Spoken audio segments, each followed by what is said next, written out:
الحمد لله نحمده ونستعينه ونستغفره ونؤمن به ونتوكل عليه ونعوذ بالله من شرور انفسنا ومن سيئات اعمالنا من يهد الله فلا مضل له ومن يضلل فلا هادي له ونشهد أن لا إله إلا الله وحده لا شريك له ونشهد أن سيدنا ونبينا وشفيعنا وحبيبنا وهادي لنا ومولانا محمد وعلى آله وصحبه وبارك وسلم تسليما دائما ابدا كثيرا كثيرا اما بعد اعوذ بالله من الشيطان الرجيم بسم الله الرحمن الرحيم والعصر ان الانسان لفي خسر الا الذين امنوا وعملوا الصالحات وتواصوا بالحق وتواصوا بالصبر قال الله تبارك وتعالى في القرآن المجيد والفرقان الحميد قال رسول الله صلى الله عليه وسلم الصيام مني والإتمام من الله أو كما قال عليه الصلاة والسلام. میرے محترم بزرگوں اور دوستوں، میرے نوجوان ساتھیوں، میری ماں بہن، کئی دنوں سے دائی کے متعلق بات چل رہی اور جو کام جتنا اہم ہوتا ہے اس کے بھی اتنے ہی اہتمام کی ضرورت پڑتی ہے، کیونکہ دعوت انبیاء علیہ السلام کا عمل ہے۔ کم و بیش 1,24,000 انبیاء نے اللہ کی وحدانیت توحید کی دعوت دی اور آقا نامدار صلی اللہ علیہ وسلم نبی آخر الزماں ہے۔ آپ کے بعد اب کوئی اور نبی نہیں آئے۔ جب نبی نہیں آئیں گے تو پھر یہ دعوت کا کام کس طرح چلے گا؟ وہ آقا نامدار صلی اللہ علیہ وسلم نے اس امت کے سپرد یہ نبی والا عمل ہے، کچھ نہیں اہتمام چاہیے۔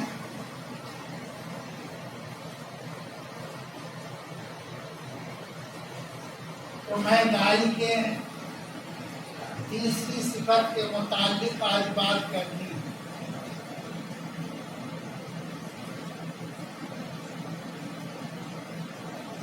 پہلی صفت کیا ہے؟ آسمان جیسی بلندی۔ دوسری صفت ہے پہاڑ جیسی استقامت۔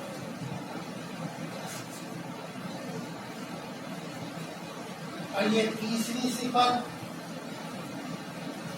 بادشاہ جیسا دماغ، مزاج نہیں کر رہا ہوں، دماغ، یعنی وہ فوری طور پر سوچ لے کہ اس کو کس طرح دعوت دینی۔ اگر آپ مشورے میں لگیں گے جب تک تو وہ نکل جائے گا۔ اسکول کالج کا اسٹوڈنٹ ہے تو اس سے بات کس طرح کرنی ہے؟ مدرسے کا طالب علم ہے تو اس سے بات کس طرح کرنی ہے؟ خانقاہ کا ذمہ دار ہے تو اس سے بات کس طرح کرنی ہے؟ مسجد کا امام ہے تو اس سے کس طرح بات کریں گے؟ یہ اگر تاجر ہے تو اس سے بات کس طرح کریں گے؟ اگر مزدور ہے تو اس سے بات کس طرح کی جائے گی، یہ فوری طور پر اس کے ذہن میں آنا چاہیے۔ اگر آپس میں چرمر کرو گے وہ گیا۔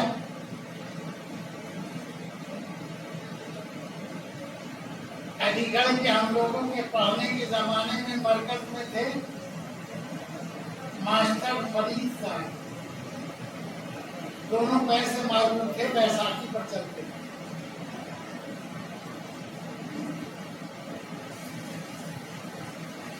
ان کا معمول تھا جہاں کالج کی چھٹی ہوئی اور گیٹ پہ کھڑے ہو گئے، اور جب بھی جاتے 10-20 کو دعوت دے کر لے آتے تھے۔ جی ان میں ایک فرق تھا۔ فرماتے یہ دیکھو کہ اس کا مزاج کیا ہے، اور حضرت علی کریم اللہ وجہ کا قول ہے کہ آدمی کی صلاحیت کے اعتبار سے بات کرو۔ اگر وہ اعلیٰ مزاج کا ہے اور اعلیٰ تعلیم کا ہے، جس سے تم سادی بات کرو گے تو آپ کی بات کو خاطر میں نہ آئے گی۔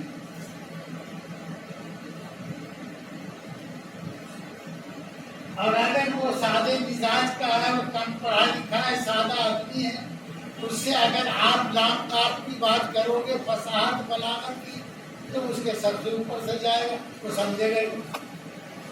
تو دونوں میں آپ کی بات ضائع ہے۔ فوری طور پر سوچیں اسے کس طرح دعوت دیں۔ دعوت کا مقصد یہ نہیں ہے کہ چلے کے لیے اور 3 چلے کے لیے اور ہفتے کے لیے گئے جب بھی دعوت دے رہے ہیں، گھر آنے کو معاملہ ختم، وہ نفل اشراق چاہ تہجد سب ختم ہو گیا۔ اب تو نماز بھی قضا پڑھ رہے ہیں فجر کی 10 بجے۔ یہ دعوت ہے، یہ آپ نے اپنی ذات کے ساتھ عداوت کر دی۔ وہ جو چلہ اور 3 چلہ اور سال جو ہے نا،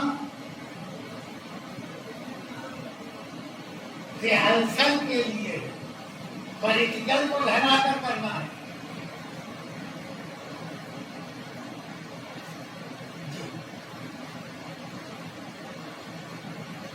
تو بادشاہ جیسا دماغ فوری طور پر سوچی اس کو کس طرح کیا مطلب ہے۔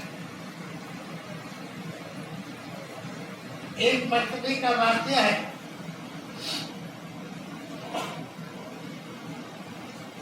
حضرت امیر معاویہ رضی اللہ تعالیٰ عنہ کو خبر ملی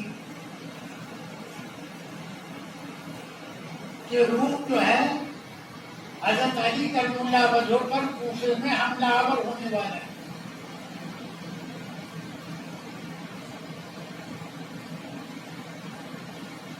انہوں نے فوری طور پر ایک لیٹر خط لکھا اور قاصد سے کہا کہ جا کر روم کے بادشاہ کو دے آؤ۔ اگر 1 لاکھ بھی فوج بھیج دیتے ہیں حضرت علی کی طرف سے تو یہ اثر نہیں ہوتا جو انہوں نے ایک پرچے میں دیا۔ معلوم کیا لکھا تھا؟ اور روم کے کتے، اور روم کے کتے، سنا یہ ہے کہ تم حضرت علی پر حملہ آور ہونے والے ہو، خوب اچھی طرح گوش گزار ہو جاؤ، سن لو، اگر تم نے ایسا کیا تو علی کی طرف سے سب سے پہلا مقدم الجیش جو ہوگا اس میں امیر معاویہ ہوگا، یعنی ان کی طرف سے لڑنے والا۔ دنیا گھبرا گئے، ہم جیسے نہیں تھے کہ سگے بھائی کو کوئی لوٹ رہا ہے، دیکھ رہے ایک بیوقوف کا اس کی باری کل آج اس کی کل تیری ہو جائے گی، یہ کیوں نہیں سوچتا؟ آج اسے کمزور کر دے گا تجھے، اس کے ذریعے اب تو اس کی باری ہے۔ آج عربوں میں کیا ہو رہا ہے؟ کبھی بغداد ہے، کبھی معاملہ یہ ہے کہ وہ عراق ہے، اور کبھی معاملہ یہ کہ کویت ہے اور کبھی معاملہ یہ ہو رہا ہے کہ وہ قذافی ہے یہ مصر ہے یہ چلنا ہے. اچھا بیٹھے وہ دیکھ رہے ہیں. انہوں نے کیا فرمایا صحابہ ہمارے ستاروں کے مانند ہیں جس کسی کی اقتدا کرو گے راجیاب کو یہ صحابی ہیں ان پہ عمل کرو اور ان کے کتے کرا ہے جی. ایک مرتبہ راوی کہتا ہے کہ میں ان کی مجلس میں بیٹھا ہوا تھا حضرت امیر معاویہ رضی اللہ عنہ ملک شام.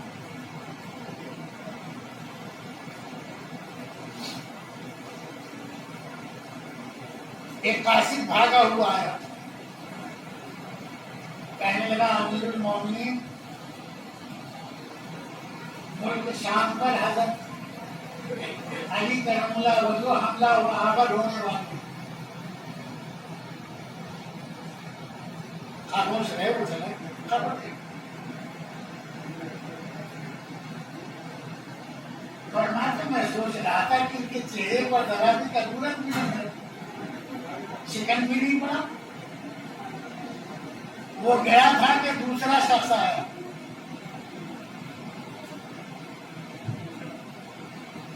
امیر المومنین ملک مصر میں بغاوت ہو گئی. یعنی وہاں کے گورنر نے خود سری کا اعلان کر دیا میں یہاں کا سب.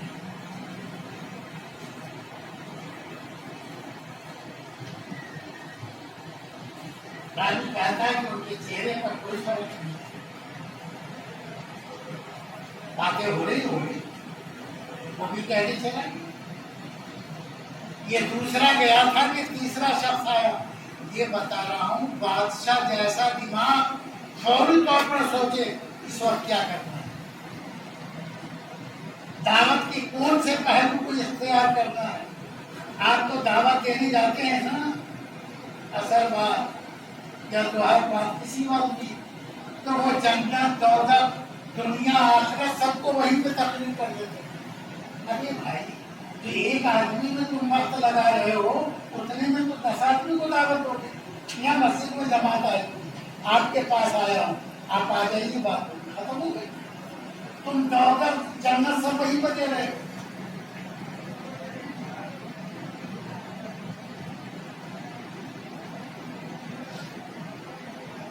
ایک قریب راضی کہتا ہے تیسرا شخص آیا. اس نے کہا کہ رومی حملہ ہونے والے ہیں. حضرت امیر معاویہ آپ کو سب کو فرمایا ہے وہ ایمرجنسی آرڈر کر دیا تمام دستوں کو خبر دے دو اور سپہ سالاروں کو میرے پیچھے آئے. حضرت امیر معاویہ آپ میرا تیزی کے ساتھ ان کے علاقے تک پہنچے. وہ ڈر کر بھاگ گیا. وہ آ گئے ڈر کر بھاگ گیا. وہ تیسرے کے لیے کتنی مستعدی کے ساتھ آئے کر پسینے پسینے ہو رہے تھے. پانی طلب کیا انہوں پانی پیا تو سانس لی. پانی کہتا ہے کہ مجھے تعجب ہوا. میں نے پوچھا امیر بات سمجھ میں نہیں کیا.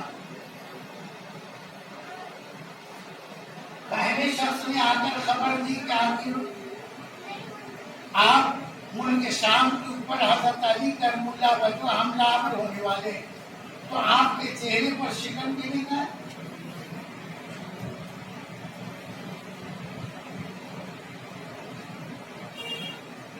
دوسرے شخص کے معاملے میں آپ نے کچھ بھی نہیں کیا اور تیسرے میں دوسروں کے معاملے میں مستعد ہو گئے. دیکھیے کیا حالت آپ کی ہو رہی ہے پسینے پسینے. تو مسکرائے فرمایا میاں حضرت علی تو ہمارے بھائی ہیں. حکومت میں کروں یا وہ کرے اس میں کیا ہونا اس میں کیا سوچ آ جائے حکومت کرے. بھائی کے معاملے میں کیا سوچنا ہے. آج بھائی کی ٹانگ سب سے پہلے کاٹنے کو تیار ہے. دیکھ لو نا دو اینٹ کی مسجد بنا رہے ہیں اور پردہ کر رہے ہیں اور بڑے مجاہد بنے ہوئے جی جناب جی ہم نے تو ایسا کر دیا، بہت کمال کیا، ہم تو ڈوبے ہیں صنم، تم کو بھی لے ڈوبیں گے، آخرت میں کچھ نہیں ملے گا اور دنیا بھی جائے گی۔ امیر المومنین وہ جو مصر کا معاملہ تھا، مصر کے گورنر نے بغاوت کر دی، فرمایا وہ بھی اپنا بھائی ہے۔ ارے بھائی آج باقی ہو گیا، کل موٹی ہو جائے گا، اگر موٹی نازل ہوا تو اپنے بھائی کی تو حکومت ہے۔ دیکھا فوری طور پر سوچا یہ نہیں پڑتا جی دائی اور انہی کے معاملے میں آپ کے فرمایا وہ غیر ہے، وہ کس طرح میرے یہاں آئے گا؟ ہم تو اسے آنے نہیں دیں گے جب تک کہ قطرہ بھی جسم میں۔ اس کو کہتے ہیں بادشاہ جیسا دماغ، دائی فوری طور پر سوچے اس کو کس طرح دعوت دی۔ میں نے اپنی آنکھوں سے دیکھا ہے یوسف رحمۃ اللہ علیہ ایک بارش آگے دسترخوان پر بیٹھتے تھے، اس لیے نہیں کہ ہاتھ ماریں گے، آج تو ہم اس لیے بیٹھتے ہیں نا کہ کہاں نرم چیز ہے کہاں سے بھی وہاں ہاتھ ماریں۔ وہ آگے بیٹھتے تو وہ دیکھتے تھے دسترخوان، کوئی نئی شکل نظر آتی تھی تو آس پاس والے سے پوچھتے تھے، اشارے سے یہ کون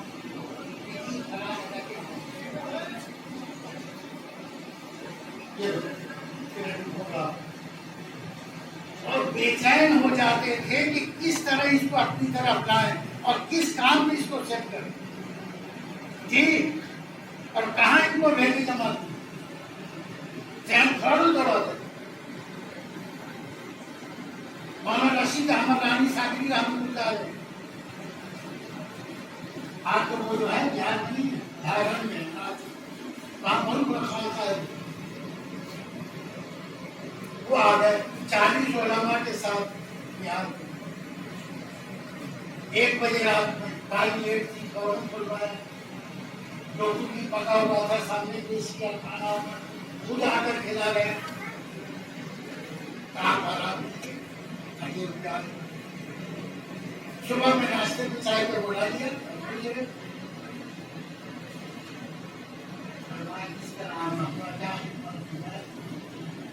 کچھ فرما رہے ہیں یہ نہیں کہ دروازے پہ آ گیا تو خادم میں دھکے دے دیے کہ ہم مار کے اگلی بار تو نہیں جاؤ، فرمایا کیسے آنا ہوگا؟ کبھی یہ علماء کھڑا جگہ پہ بتایا کہ ہیں ان کے ادارے چل رہے ہیں، خانقاہ کے مالک ہیں، مدرسے کے ذمہ دار ہیں، یہ کیا ہے؟ چلو چلو سمجھ میں بات نہیں کیا ہے۔ رشید احمد رحمۃ اللہ علیہ جو رانی صابری تھے، ان سے فرمایا کہ حضرت 25% لوگ مسجدوں میں آتے ہیں، 25% مسلمان جو ہے مدرسوں سے جڑے ہوئے ہیں، 50 ہو گئے، 25% مسلمان خانقاہوں سے جڑے ہوئے ہیں، 75 ہو گئے۔ اب یہ 75 جو باقی ہے یہ کہاں جائیں گے؟ ان کا کون ذمہ دار ہوگا؟ میں یہ مدرسے سے تعلق کرتے ہیں یا مسجد سے نہ کرتا ہوں، تو انہی کو ہم ان تینوں میں جوڑنے کی کوشش کرتے ہیں کہ ان تینوں چاہے مسجد میں چاہے خانقاہ میں یا مدرسے میں یہ آ جائیں تاکہ ان کی آخرت سبر جائے۔ تو بہت جلدی بولتے تھے، سنا آپ لوگوں نے سنا کیا کہہ رہے ہیں؟ سمجھ گئے؟ اور وہ 40 ملکوں کے جو ہے دائی بنے، جب نگاہیں مرد مومن سے بدل جاتی ہیں تقدیریں جی، اللہ والوں کی صحبت میں رہو گے نا تو تمہاری زندگی سنور جائے گی۔ یک ساتھ صحبت با اولیاء، 100 سالہ طاعت بے ریا، سازش ایک گھڑی ایک لمحہ کسی بزرگ کی صحبت میں بیٹھنا 100 سال وہ عبادت جس میں ریا نہ ہو اس کا ثواب ملتا ہے۔ اسی لیے یوسف رحمۃ اللہ علیہ کے زمانے تک یہ معمول تھا کہ جو جماعتیں چیلے کی یا 3 چیلے کی یا سال کی آتی تھی، ایک دن 24 گھنٹے ان کو پوری دلی میں جتنے مدرسے اور جتنے علماء سب کے پاس بھیجتے تھے، جا کر کے مشاہدہ کرو۔ اسی لیے 6 نمبر میں لکھا ہوا تھا کیا؟ اکرام علماء، آج اس کو کہہ دیا اکرام مسلمین۔ آئی بات سمجھ؟ یا تو بدل کرتے ہو، ملے گا وہی جو تمہاری نیت میں۔ تو یہ تیسرا کیا ہے؟ بادشاہ جیسا جیسا دماغ۔ اب چوتھی بات رہ گئی، سمندر جیسی گہرائی، انشاءاللہ زندگی رہی تو آئیں گے۔ جن حضرات نے سنتیں نہیں پڑھی، سنت